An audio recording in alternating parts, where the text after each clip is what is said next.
શ્રી સર્વોત્તમ સ્તોત્રમ. આ સ્તોત્રમાં શ્રી ગુસાઈજી પ્રભુચરણે શ્રીમદ આચાર્ય ચરણના 108 અલૌકિક નામો દર્શાવ્યા છે. નિસાધનતા અને દૈન્ય ધારણ કરી ધ્યાનપૂર્વક આ અલૌકિક નામનો પાઠ કરવાથી શ્રીમદ આચાર્ય ચરણની વાણી સુબોધ થઈ જાય છે. શ્રીમદ આચાર્ય ચરણે શ્રી સુબોધિનીજી, શ્રી તત્વાર્થ દીપ નિબંધ વગેરે ઘણા ગ્રંથો લખ્યા છે. આ સર્વોત્તમ સ્તોત્રનો પાઠ પૂરી સમજણથી કરવામાં આવે તો શ્રી મહાપ્રભુજીની અસીમ કૃપાથી તેમના બધા જ ગહન અને ગૂઢ ગ્રંથો આપણને સ્પષ્ટ રીતે સમજાય છે. ભક્તિમાં આવતી મુશ્કેલીઓ દૂર થઈ જાય છે અને શ્રી કૃષ્ણ ભક્તિ તરફ આપણું મન વળે છે. શ્રી સર્વોત્તમ સ્તોત્ર વૈષ્ણવોની ગાયત્રી છે. તેનો દરરોજ પાઠ કરવો જોઈએ. સંસ્કૃત ભાષાથી અજાણ વૈષ્ણવે આ સ્તોત્રનો પાઠ પુસ્તકમાં જોઈ વાંચીને કરવો જોઈએ. મુખપાઠ કરેલ હોય છતાં ઘણી ભૂલો થઈ જતાં એકના બદલે બીજું બોલતા અપરાધ થાય છે. શ્લોક 1. પ્રાકૃત ધર્માનાશ્રયમ અપ્રાકૃત નિખિલ ધર્મરૂપમિતિ નિગમ પ્રતિપાદ્યમ યત તશુદ્ધમ સાકૃતિ સ્તૌમિ. પ્રાકૃત ધર્માનાશ્રયમ એટલે પ્રાકૃત વત્તા ધર્મ વત્તા અનાશ્રયમ. પ્રાકૃત ધર્મના આશ્રય વગરનું. પ્રાકૃત ધર્મ કામ, ક્રોધ વગેરે. અપ્રાકૃત એટલે અલૌકિક. નિખિલ એટલે સર્વ. ધર્મરૂપમિતિ એટલે ધર્મરૂપમ વત્તા ઇતિ એટલે ધર્મરૂપ છે. નિગમ એટલે વેદ.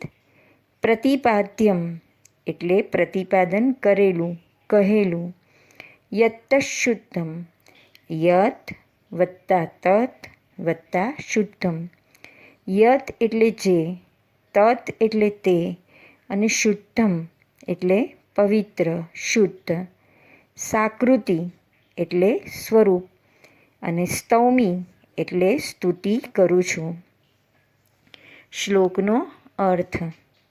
શ્રી પૂર્ણ પુરુષોત્તમનું શુદ્ધ સ્વરૂપ જે લૌકિક ધર્મોના આશ્રય વગરનું છે, અલૌકિક છે, સર્વ ધર્મરૂપ છે, જે વેદોએ પ્રતિપાદન કરેલ છે તેની હું સ્તુતિ કરું છું.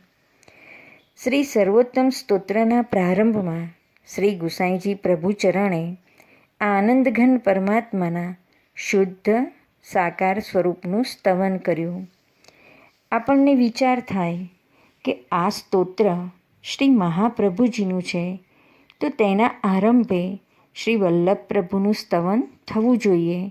તેના બદલે આ સ્તોત્રનું મંગલાચરણ શ્રીનાથજી બાવાના સ્તવનથી કેમ થયું? તેનું કારણ એ છે કે શ્રી મહાપ્રભુજી અને શ્રીનાથજી બાવા એ બે અલગ તત્વો સ્વરૂપો નથી. જો વલ્લભ સોઈ શ્યામ એમ શ્રી પરમાનંદદાસજી કહે છે. તેહી એહી એહી તેહી કછું ના સંદેહ એમ શ્રી ચિત્તસ્વામીજી પણ કહે છે. આ બંને સ્વરૂપોની એકરૂપતા બતાવવા માટે મંગલાચરણ આનંદઘન પ્રભુનું છે. શ્રી મહાપ્રભુજી આનંદઘન વસ્તુતઃ કૃષ્ણ એવ છે તો શ્રીનાથજી બાવા પણ આનંદ કરપાદ મુખોદરાદિ આનંદઘન છે. પુષ્ટિ માર્ગમાં શ્રી મહાપ્રભુજી ગુરુ રૂપે બિરાજે છે, જ્યારે શ્રીનાથજી બાવા ઈષ્ટ રૂપે બિરાજે છે. પુષ્ટિ માર્ગમાં આરાધ્ય ઈષ્ટ અને આરાધન બતાવનાર ગુરુ બંને એક જ છે. વસ્તુતઃ કૃષ્ણ એવ છે. શ્રી મહાપ્રભુજીએ વૈષ્ણવોને ઘણીવાર શ્રી કૃષ્ણના રૂપમાં દર્શન આપ્યા છે. એટલા માટે શ્રી ગુસાઈજી પ્રભુચરણે શ્રી મહાપ્રભુજી અને શ્રીનાથજી બાવાનું એક સ્વરૂપ બતાવીને મંગલાચરણમાં સ્તવન કર્યું છે. બીજું કારણ એ છે કે શ્રી મહાપ્રભુજી પૃથ્વી ઉપર શુદ્ધાદ્વૈત બ્રહ્મવાદનું પ્રતિપાદન કરવા પધાર્યા છે. શુદ્ધાદ્વૈત મતમાં બ્રહ્મનું સ્વરૂપ કેવું છે તે શ્રી ગુસાઈજી પ્રભુચરણે આ સ્તવનમાં બતાવ્યું છે. આપણે પણ શ્રી મહાપ્રભુજી અને શ્રીનાથજી બાવાને એક સ્વરૂપ સમજી તેમને વંદન કરીએ. પ્રાકૃત ધર્મ અનાશ્રયમ. શ્રી મહાપ્રભુજી અને શ્રી ઠાકોરજીમાં પ્રાકૃત ધર્મો નથી. પ્રકૃતિએ ઉત્પન્ન કરેલા તત્વો ધર્મો તે પ્રાકૃત ધર્મો. પ્રકૃતિનું મહત તત્વ તે બુદ્ધિ, તેમાંથી અહંકાર. અહંકારના 3 પ્રકાર: સાત્વિક અહંકાર, રાજસ અહંકાર અને તામસ અહંકાર. સાત્વિક અહંકારમાંથી મન જન્મ્યું, રાજસ અહંકારમાંથી ઇન્દ્રિયો અને તામસ અહંકારમાંથી પંચભૂતો પૃથ્વી, તેજ, વાયુ, અગ્નિ, આકાશ અને 5 તન્માત્રાઓ પ્રગટ થયા. આમ આપણું આ શરીર પ્રકૃતિએ બનાવેલા 3 ધર્મો સત્વ, રજસ અને તમસનું બનેલું છે. પ્રકૃતિએ આપણને શરીરરૂપી ઘર આપ્યું છે. તે પ્રાકૃત છે, કારણ કે તેમાં પ્રકૃતિના વિકારો છે. તેથી મનુષ્યોમાં સાત્વિક, રાજસ અને તામસ એ 3 પ્રકારના સ્વભાવો જોવા મળે છે. પ્રકૃતિને કારણે આપણામાં કામ, ક્રોધ, લોભ, મોહ, મદ, મત્સર જેવા 6 ભાવ વિકારો જોવા મળે છે. આ શરીર શુક્ર અને રજના સંયોગથી બને છે અને તેની 4 અવસ્થાઓ છે. આ 4 અવસ્થાઓ પછી અંતે તેનો નાશ થાય છે. આમ આપણામાં નવા નવા વિકારો આવતા જાય છે. શ્રી ગુસાઈજી પ્રભુચરણ આ શ્લોકથી એમ સમજાવે છે કે શ્રી મહાપ્રભુજી અને શ્રી કૃષ્ણ આપણા જેવા પ્રાકૃત મનુષ્યો નથી. આપણા જન્મમાં અને તેમના પ્રાગટ્યમાં ઘણું અંતર છે. ભગવત સ્વરૂપોનો આપણી જેમ જન્મ થતો નથી કે મૃત્યુ પણ થતું નથી. તેમનું પ્રાગટ્ય આવિર્ભાવ થાય છે. તેઓ ફરી પાછું પોતાનું સ્વરૂપ તિરોભૂત કરી દે છે. ભલે આપણે એમ બોલીએ કે જન્માષ્ટમીના દિવસે શ્રી કૃષ્ણ જન્મ થયો અને ચૈત્રવદ એકાદશીએ શ્રી મહાપ્રભુજી જન્મ્યા, પણ તેમનો જન્મ નથી, પ્રાગટ્ય છે, આવિર્ભાવ છે. આવિર્ભાવ એટલે જગતમાં દેખાવાપણું, આવિષ્કરણ. આમ શ્રી મહાપ્રભુજી અને શ્રી ઠાકોરજી પ્રાકૃત ધર્મોવાળા નથી. જેવી રીતે શ્રી મહાપ્રભુજીનું શ્રી અંગ પ્રાકૃત નથી, તેવી રીતે આપશ્રીનો સ્વભાવ પણ પ્રાકૃત નથી. પ્રાકૃત સ્વભાવવાળો માણસ બીજાઓ માટે રાગ દ્વેષ રાખે, પણ શ્રી મહાપ્રભુજીનો પ્રાકૃત સ્વભાવ ન હોવાથી આપશ્રીને કોઈના માટે રાગ દ્વેષ નથી. આપશ્રીનું ચરિત્ર અલૌકિક છે. આપશ્રી કેવળ પ્રેમ સ્વરૂપ હોવાથી દુનિયાના કોઈ વિકારો આપશ્રીના સ્વભાવને સ્પર્શી શકતા નથી. આથી જ શ્રી ગુસાઈજી પ્રભુચરણે આજ્ઞા કરી, પ્રાકૃત ધર્માનાશ્રયમ. શ્રી ગુસાઈજી મહારાજે શ્રી સર્વોત્તમ સ્તોત્રના પ્રથમ શ્લોકમાં શ્રી પ્રભુ અને શ્રી મહાપ્રભુના સ્વરૂપની એકરૂપતા બતાવતા તેમના સ્વરૂપનું પહેલું લક્ષણ બતાવ્યું કે તેઓ પ્રાકૃત ધર્મો વિનાના છે, એટલે કે દુનિયાના કોઈ વિકારો તેમના સ્વભાવને સ્પર્શી શકતા નથી.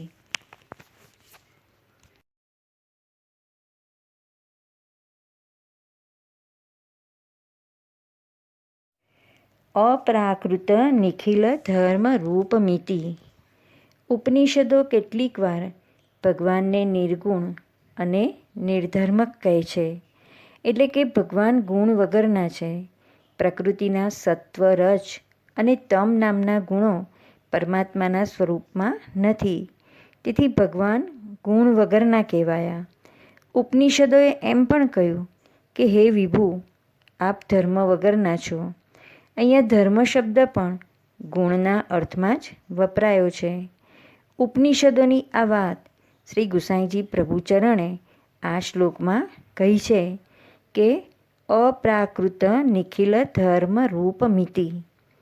પ્રભુની આ નિર્ગુણતા અને નિર્ધર્મકતા સાપેક્ષ છે. પ્રભુમાં પ્રકૃતિએ આપેલા ગુણો નથી. પ્રકૃતિએ આપેલ સ્વભાવ કે પ્રકૃતિએ આપેલું શ્રી અંગ નથી. અને પ્રકૃતિએ સર્જન કરેલા બધા કાર્યોથી પણ તેઓ રહિત છે. પ્રભુ વિરુદ્ધ ધર્માશ્રયી હોય શ્રી ગુસાઈજી મહારાજ આ શ્લોકની પ્રથમ પંક્તિના બીજા ચરણમાં આજ્ઞા કરે છે કે અપ્રાકૃત નિખિલ ધર્મ રૂપમ. હે પ્રભુ અને મહાપ્રભુ, આપ અપ્રાકૃત એવા બધા જ ધર્મવાળા છો. અપ્રાકૃત ધર્મોવાળા હોવાથી પ્રભુ સગુણ અને સધર્મક છે. શુદ્ધ આનંદ અપ્રાકૃત છે. માટે શ્રી વલ્લભ પ્રભુ અને શ્રી ઠાકોરજી આનંદરૂપ અલૌકિક ગુણ, આનંદરૂપ અલૌકિક સ્વભાવ અને આનંદરૂપ આકારવાળા છે. તેથી તેઓ અપ્રાકૃત છે.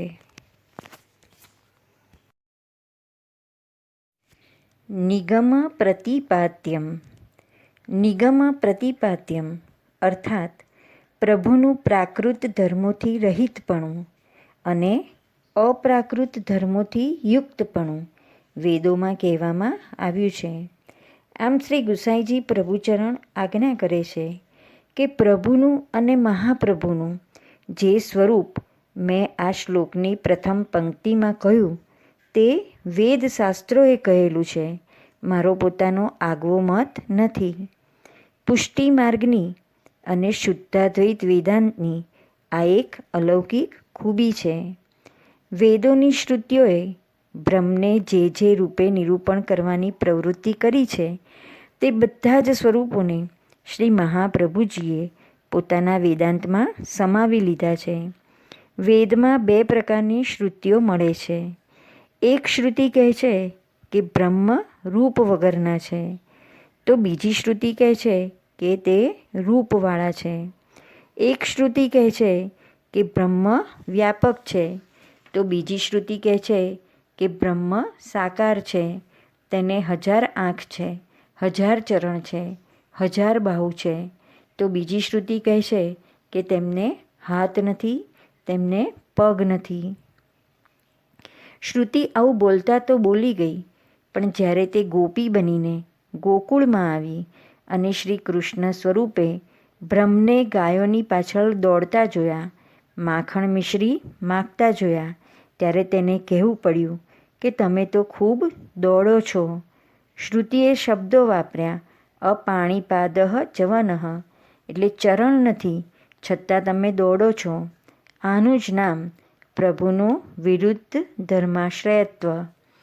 આવા વિરોધાભાસી શ્રુતિ વચનોને લઈને વેદાંતના વિચારકોના પણ 2 વિભાગ પડી ગયા.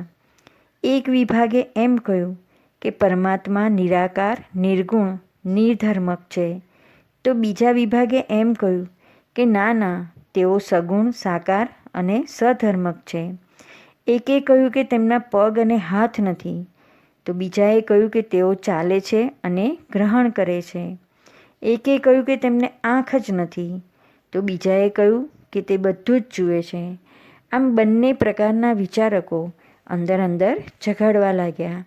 ત્યારે શ્રી મહાપ્રભુજીએ બંને વચ્ચે મધ્યસ્થી કરી બંનેને ઝઘડતા રોક્યા.